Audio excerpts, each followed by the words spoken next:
भागलपुर में टीकाकरण का विशेष अभियान 339 टीकाकरण केंद्र पर 25,000 वैक्सीनेशन का लक्ष्य। ग्रामीण इलाकों में की गई विशेष व्यवस्था।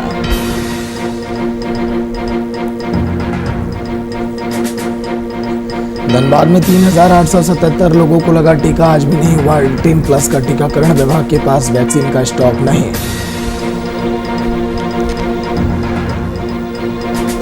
बिहार सरकार के मंत्री संतोष सुमन के कार्यालय में लगी आग। दमकल की टीम ने आग पर पाया काबू। शॉर्ट सर्किट की वजह से लगी थी आग।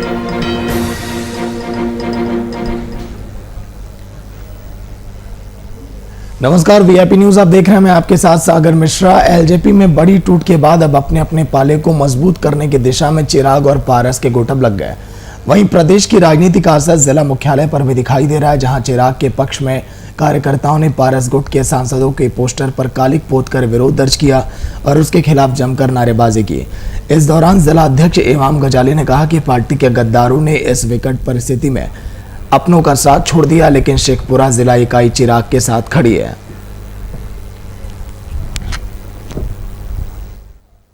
हम लोग इन गद्दारों को, आप देखिए इन गद्दारों को, प्रिंस राज, पशुपति पारस, महबूब अली कैसर, वीना देवी और चंदन सिंह, ऐसे गद्दारों को मुंह पर काली पोतने का काम और शेखपुरा लोक जनशक्ति पार्टी के सारे कार्यकर्ता, सारे पदाधिकारी, सारे अधिकारी और हर प्रखंड के प्रखंड अध्यक्ष आज मौजूद हैं इन गद्दारों के लिए।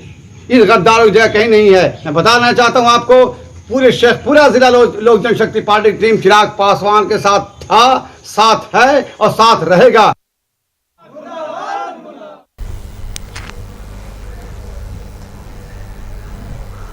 बिहार में एलजेपी में टूट के बाद लगातार आरोप प्रत्यारोप का दौर अब जारी है। एक तरफ जहां पांचों सांसद पार्टी से बेदखल करने में एक दूसरे को लगे हुए हैं, तो और उन्हें संसदीय दल के नेता के साथ राष्ट्रीय अध्यक्ष से पद से हटा दिया गया। वहीं दूसरी तरफ बीते दिन चिराग पासवान ने पांचों सांसदों को बागी करार देते हुए पार्टी से निलंबित करने का फरमान भी सुना दिया। इन सब सियासी दांवपेच के बीच पशुपति पारस पटना में प्रेस कॉन्फ्रेंस करने वाले हैं, जहां वो पार्टी में टूट को लेकर मीडिया से विस्तार पूर्वक चर्चा करेंगे। और इस प्रेस कॉन्फ्रेंस से पहले पटना में पोस्टर वॉर भी शुरू हो गया। पशुपति कुमार पारस के समर्थन में पोस्टर और बाजे गाजे के साथ भारी संख्या में नेता और कार्यकर्ता एलजेपी कार्यालय के पास पहुंच गए और एलजेपी के वैसे कार्यकर्ता जो पारस के समर्थन में है, वो चिराग पासवान के करीबी सौरभ पांडे पर भड़ास निकाल रहे हैं। उनका कहना है कि चिराग पासवान के साथ जो सौरभ पांडे हैं, उनके चलते ही इतना कुछ हो रहा है।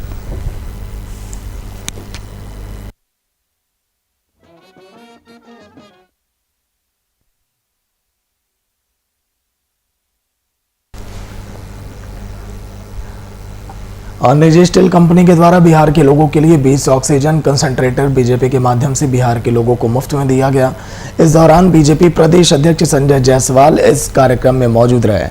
वहीं उन्होंने कहा कि निजी संस्था के माध्यम से वो ऑक्सीजन कंसंट्रेटर बिहार के लोगों तक पहुंचाएंगे, उन तक ये पहुंचाया जाए ताकि कोरोना बीमारी से बचाव में लोगों को इससे सहायता मिल सके।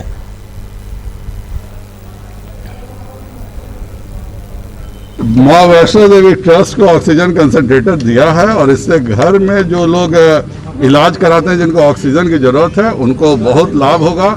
इसके लिए मैं श्याम स्टील को बहुत बहुत धन्यवाद देता हूँ और मुझे पूरा विश्वास है कि लॉन्स क्लब और Vaishno Devi trust her house में इस तरह की सर्विसेज आगे बढ़ाएगा।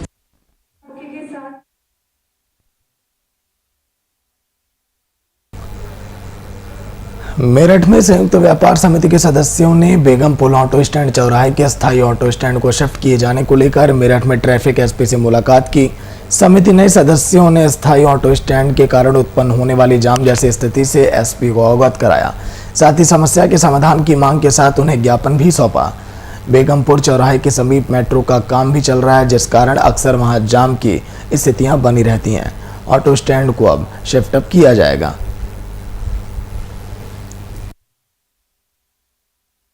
जीरो माइल स्टोन के पास रैपिड रेल का स्टेशन बनने के कारण वहां से 3 व्हीलर का टेम्पू स्टैंड स्थानांतरित होकर के करीब मेन चौराहे पर पहुंच चुका है, जिसकी वजह से वहां पर जाम लगा रहता है। अभी पूरा मार्केट शुरू भी नहीं हुआ है। करीब लोग बाग जो है कर्फ्यू की वजह से घर से बाहर नहीं निकल रहे हैं, स्कूल बंद चल रहे हैं। उसके बाद भी वहां पर 15 मिनट से आधे घंटे का जाम लगा रहता है। हम आज इसलिए आए जिससे वहां से टेम्पू स्टैंड को कहीं और स्थानांतरित कर दिया जाए, जिससे वहां पर लोगों को जाम से मुक्ति मिले।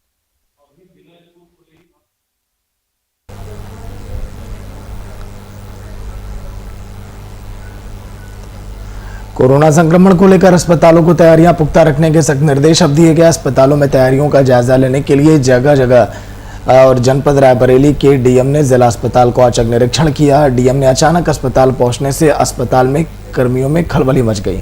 निरीक्षण के दौरान डीएम अस्पताल में साफ सफाई और खाने की गुणवत्ता को लेकर गंभीर दिखे। उन्होंने सफाई और किचन कर्मियों से भी बातचीत की। हालांकि अस्पताल की व्यवस्था से डीएम काफी हद तक संतुष्ट भी दिखाई दिए। कोरोना से बचाव के लिए अस्पतालों को तैयारियां रखनी होंगी। डीएम ने वहां पर निरीक्षण किया है।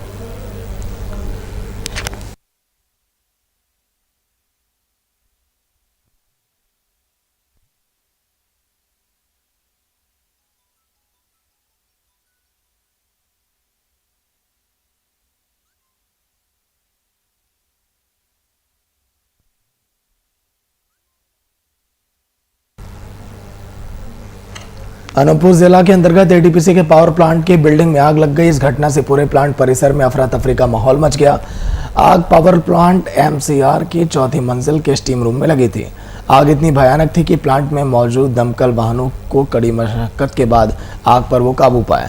हालांकि घटना के पीछे के कारण अब तक स्पष्ट नहीं हो पाए।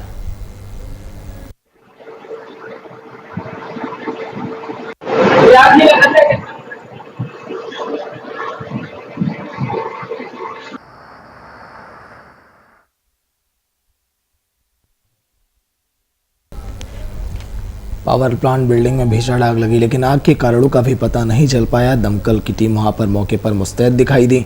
देखिए, ये धुएं का गुब्बारे दर्शाता है कि कितनी भयानक अंदर आग लगी होगी। हालांकि जान माल का क्या नुकसान हुआ, इन आंकड़ों पर भी अभी हम रिपोर्टर से पूरी जानकारी लेंगे। अनूपपुर की ये तस्वीर, जहां पर पावर प्लांट की बिल्डिंग में लगी आग।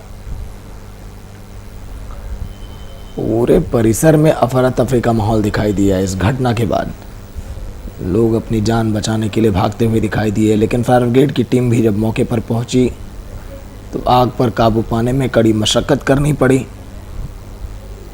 और अब पता लगाया जा रहा है कि आखिर इस आग के पीछे वजह क्या थी।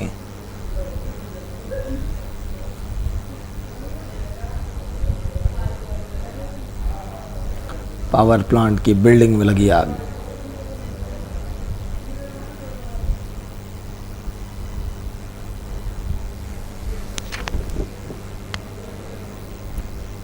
अनूपपुर की ये खबर देखिए, लगातार आग की घटनाएं सामने आ रही हैं। ऐसे में फायर ब्रिगेड की मुस्तैदी भी साफ तौर पर बेहद ज़रूरी हो जाती है, जो यहाँ पर भी दिखाई दी। फायर ब्रिगेड की टीम मौके पर पहुंचकर आग पर काबू पाई।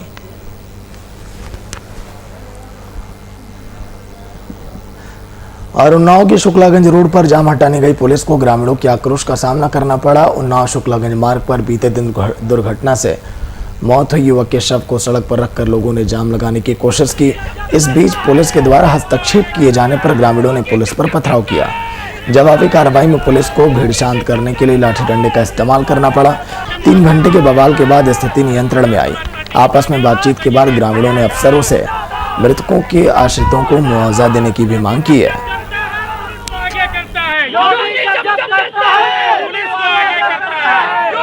कोतवाली थाना क्षेत्र के मगरवाड़ा पुलिस चौकी के पास एक मार्ग दुर्घटना में 2 युवकों की मौत हो गई थी, जिसके बाद एफआईआर दर्ज करके पीएम कराया गया।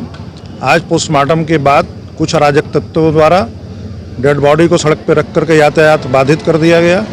जो उन्नाव और कानपुर के बीच में मुख्य मार्ग है उसको बाधित किया गया, शुक्लागंज होते हुए जो कानपुर जाता है। और इसके बाद जब पुलिस ने यहाँ पर रास्ता खुलवाने का प्रयास किया तो उनके ऊपर हमला भी किया गया, पथराव किया गया।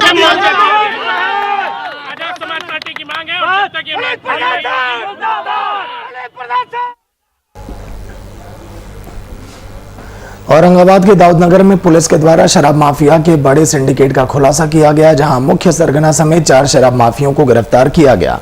वहीं दाऊदनगर पुलिस को अनुसंधान के क्रम में गुप्त सूचना मिली कि पूर्व में शराब कांडों में फरार चल रहे अभियुक्त सतीश कुमार अपने पुराने सहयोगियों के साथ चोरी की गाड़ी को लेकर दाऊदनगर थाना क्षेत्र में शराब की डिलीवरी करने आया है।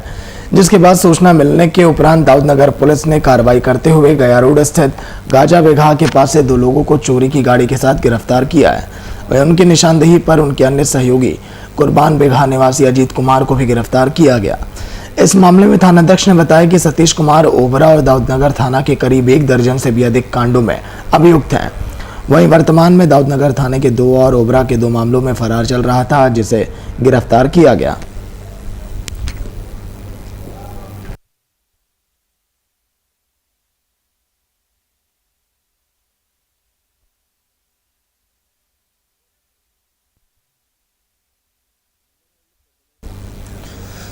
तो 4 लोगों को फिलहाल पुलिस ने गिरफ्तार किया। चोरी की गाड़ी इस्तेमाल करते थे, शराब बेचने में, डिलीवरी करने में, लेकिन पुलिस ने इस बड़े सिंडिकेट का खुलासा किया और अन्य लोगों के इनके तार कहां से जुड़े हैं, इस भी पूछताछ में पुलिस अब लगी है। औरंगाबाद की तस्वीर, 4 लोग गिरफ्तार। जिस तरह से बार बार ये जिक्र होता है कि बिहार में शराब का खेल अभी भी जारी। दीनानाथ फोन लाइन पर पूरी जानकारी के साथ। दीनानाथ, एक बड़ा शराब का सिंडिकेट तोड़ा गया पुलिस की तरफ से।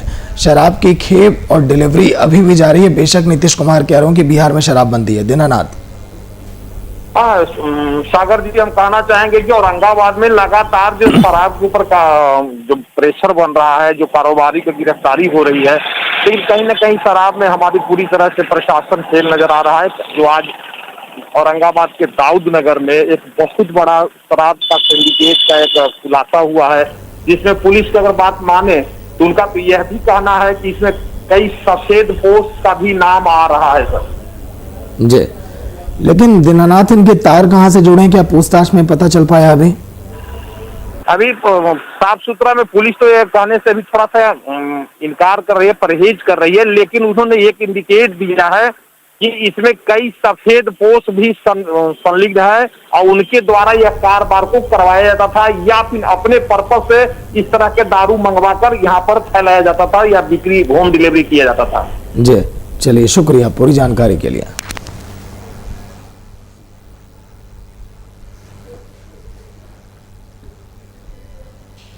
और पटना के जाने माने मशहूर कार्डियोलॉजिस्ट स्वर्गीय प्रभात रंजन की कोविड संक्रमण से उनकी मौत हो गई, जिसके बाद अस्पताल प्रबंधन की बेरुखी का सामना अस्पताल के कर्मियों और दिवंगत के परिजनों को झेलना पड़ रहा है। वहीं पटना राजेंद्र नगर स्थित मगध मेडिका हार्ट हॉस्पिटल के बेरुखी को देख मगध मेडिका हार्ट हॉस्पिटल के डॉक्टरों और स्टाफ ने अपना आक्रोश जताते हुए अस्पताल परिसर में हंगामा किया। साथ ही अस्पताल प्रबंधन से दिवंगत डॉक्टर प्रभात रंजन के बकाया 2 महीने के वेतन भुगतान और मुआवजे के तौर पर स्वर्गीय प्रभात रंजन के परिजनों को 5 करोड़ देने की मांग की। डॉक्टर प्रभात कुमार का आज निधन, जो फेमस कार्डियोलॉजिस्ट थे, वो उनका निधन को 1 महीना हो गया और मेडिकल ग्रुप से अभी तक कोई भी उनसे मिलने नहीं आया था। कल आया तो कोई भी हम लोगों को पॉजिटिव नहीं लगा कि बातचीत करने में कि सर ट्रीटमेंट करते करते उनको कोविड हुआ और यहाँ से तो कोई पॉजिटिव हम लोगों को वाइब्स नहीं मिल रहे थे कि क्या होगा, सर की फैमिली है, सर का क्या हम लोग कर पाएंगे। तो इसलिए, लेकिन अभी हम लोगों की बातचीत हुई है डॉक्टर आलोक राय से। उन्होंने बोला है, हम लोगों को भी बताया है कि हमें कुछ समय चाहिए, हम लोग सर की सैलरी रिलीज करेंगे, चिकित्सा में जितना खर्च हुआ उसको उठाएंगे। जिला पदाधिकारी मधुबनी के आदेश पर जिले में 262 केंद्रों पर आज कोविड-19 का टीकाकरण अभियान किया जा रहा है, जिसमें हर लाखे प्रखंड के सभी स्कूल पर टीकाकरण किया जा रहा है, जहां काफी संख्या में टीकाकरण के लिए आदमियों की भीड़ भी दिखाई दे रही है। साथ ही सोशल डिफेंस के अधीन पंक्ति में खड़ा होकर टीकाकरण दिया जा रहा है। वहीं बेनीपट्टी के अनुमंडल पदाधिकारी और झांझरपुर एसडीओ ने टीकाकरण का केंद्रों का दौरा किया। इस दौरान अधिकारियों ने टीका केंद्र के कार्यों से काफी संतोष भी उन्होंने व्यक्त किया है।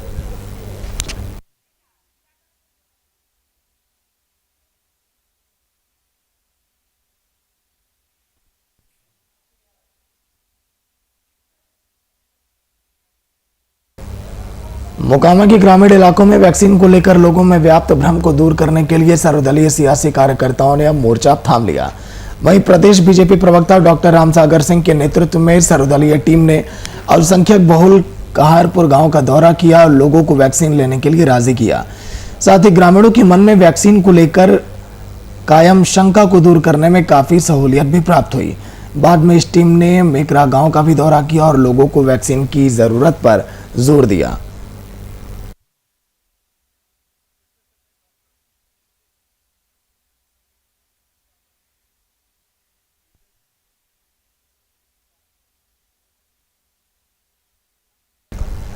सरकारी निर्माण कार्य में लापरवाही का मामला झारखंड में आम हो चुका है। रामगढ़ जिले के बड़कागांव विधानसभा क्षेत्र में पीएम सड़क योजना के तहत निर्माण करवाया गया सड़क निर्माण में हुए लापरवाही यहां पर बयां होती है। जर्जर सड़क लोगों के लिए आवागमन की व्यवस्था को बाधित कर रही है। इस मामले में जय नारायण बेरिया बड़कागांव प्रखंड सहायक सचिव सदस्य भारतीय कम्युनिस्ट पार्टी ने सड़क के पुनः निर्माण के लिए उपायुक्त से आग्रह भी किया है।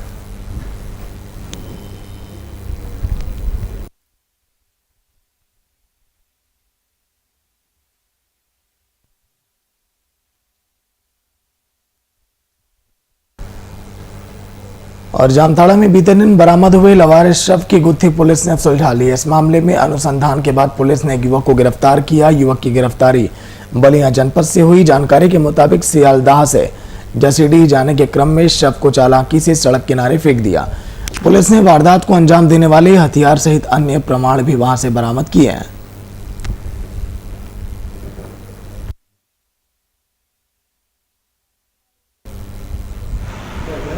सूचनाएं मिली, जैसे जैसे क्लू मिलता गया उसके आधार पर मतलब है क्या कि वो केस का खुलासा होने लगा।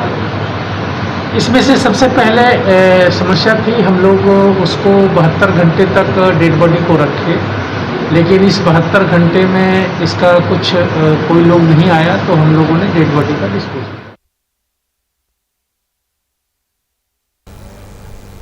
रांची विश्वविद्यालय में विवादों का सिलसिला काफी पुराना है। विवादों को लेकर रांची विश्वविद्यालय और दूसरे पक्ष थाना के साथ ही साथ कोर्ट के भी वो चक्कर काट चुके हैं। विवाद की इसी कड़ी में रांची विश्वविद्यालय के जनजातीय भाषा विभाग के पास एक नया विवाद सामने आया। TRL के पास दुकान निर्माण के लिए निर्माण काम शुरू किया गया। यह निर्माण वहां पहले से मौजूद कैंटीन को तोड़कर किया जा रहा है।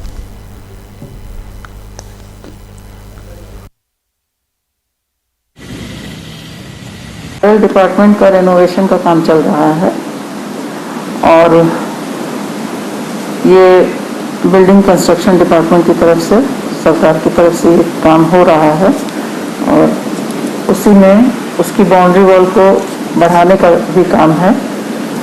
तो इसके पहले जो बाउंड्री वॉल में जो सटे हुए कंस्ट्रक्शन थे उसको वो लोग हटाएंगे। रांची विश्वविद्यालय पीजी विभाग के अंतर्गत कटहल पेड़ के पास जो एक पुरानी कैंटीन थी जिसको हटा दिया गया है, तो विश्वविद्यालय प्रशासन से हम छात्रों का यह मांग है कि उस कैंटीन को जल्द से जल्द वहीं किसी सुरक्षित जगह पे चालू किया जाए, क्योंकि दूर दूर से छात्र छात्राएं वहां पे पढ़ने के लिए आते हैं और कैंटीन की सुविधा न रहने के कारण उन लोगों को काफी परेशानियों का सामना करना पड़ता है।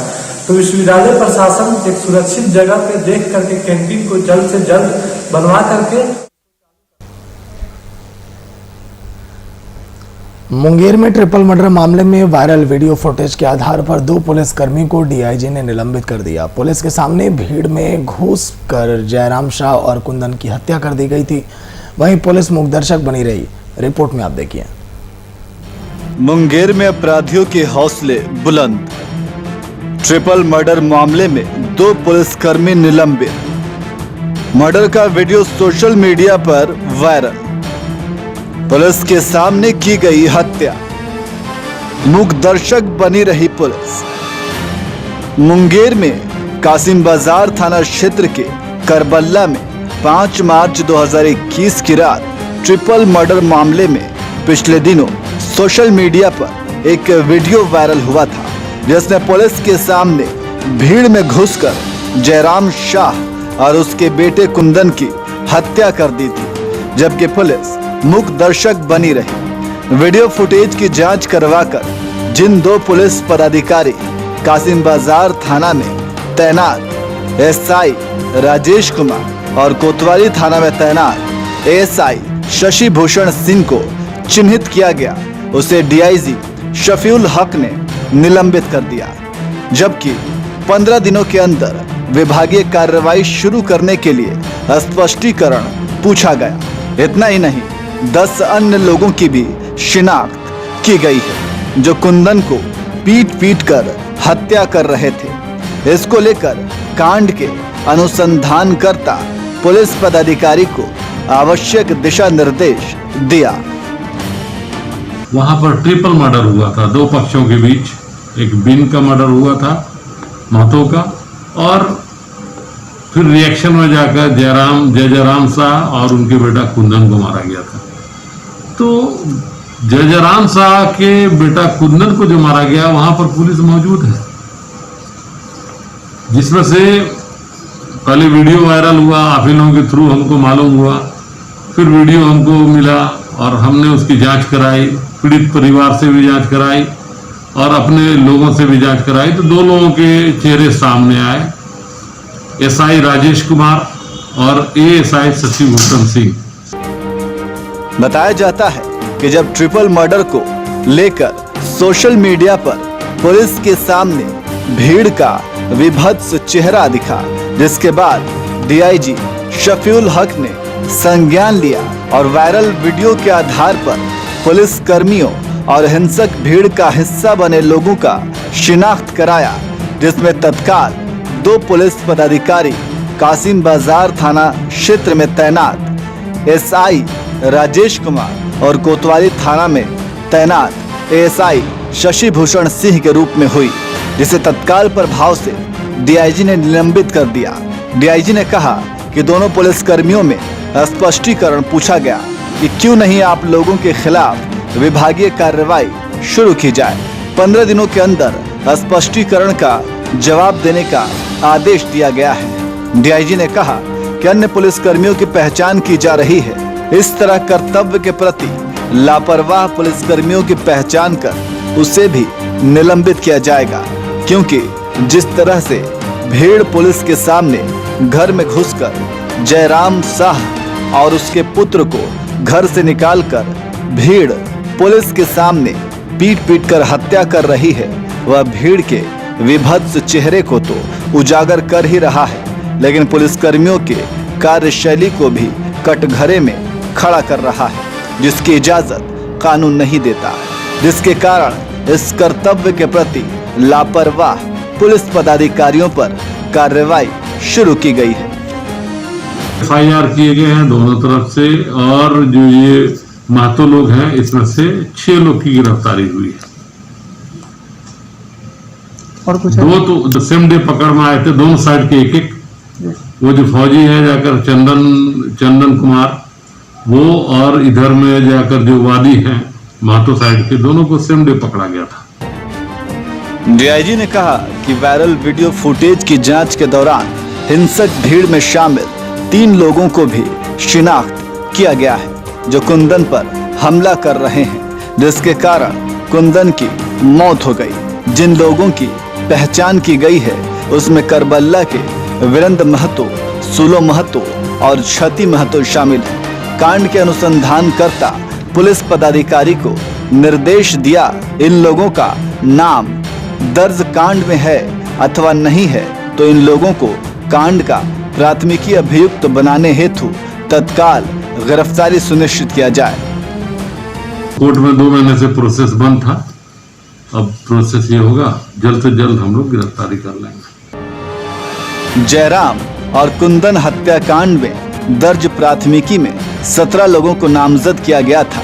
अब तक 6 लोगों को गिरफ्तार कर जेल भेजा जा चुका है, जबकि दूसरे पक्ष से सागर हत्याकांड में 7 लोगों को नामजद किया था, जिसमें 2 की हत्या घटना वाले दिन ही कर दी गई थी, जबकि एक मृतक जय राम का पुत्र चंदन कुमार को गिरफ्तार कर पुलिस जेल भेज चुकी है। अन्य फरार अभियुक्तों की गिरफ्तारी के लिए पुलिस छापेमारी कर रही है। और अब खबर फिरोजाबाद से, जहां पर एक प्रेमिका ने अपने शादीशुदा प्रेमी को जहर देकर उसे मौत के घाट उतार दिया। इस घटना के बाद पुलिस ने शव को कब्जे में लेकर पोस्टमार्टम के लिए भेज दिया। फिलहाल पुलिस अब आरोपी महिला के खिलाफ एफआईआर दर्ज कर मामले की कार्रवाई में अब जुटी है।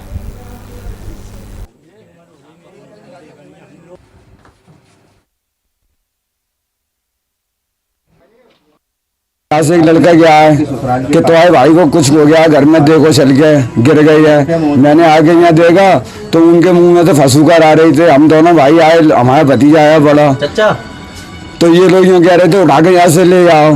मैंने हम ऐसे कैसे ले आए? कौन लोग कह रहे थे? ये जिनके घर में डले हुए हैं। समस्तीपुर में बीते 7 जून को लूटपाट के दौरान अपराधियों ने उजियारपुर के पूर्व सांसद सह जेडीयू जिलाध्यक्ष अश्वमेघ देवी के भाई को गोली मारकर उनकी हत्या कर दी। वहीं इसी मामले में पुलिस ने 10 दिन के अंदर हथियार के साथ 4 अपराधियों को गिरफ्तार किया, जिसके बाद प्रेस कॉन्फ्रेंस के दौरान सदर डीएसपी प्रीतीश कुमार ने बताया कि मामला सरायगंज थाना क्षेत्र के मियारी चौक का है। पुलिस को वहां पर बड़ी सफलता मिली है।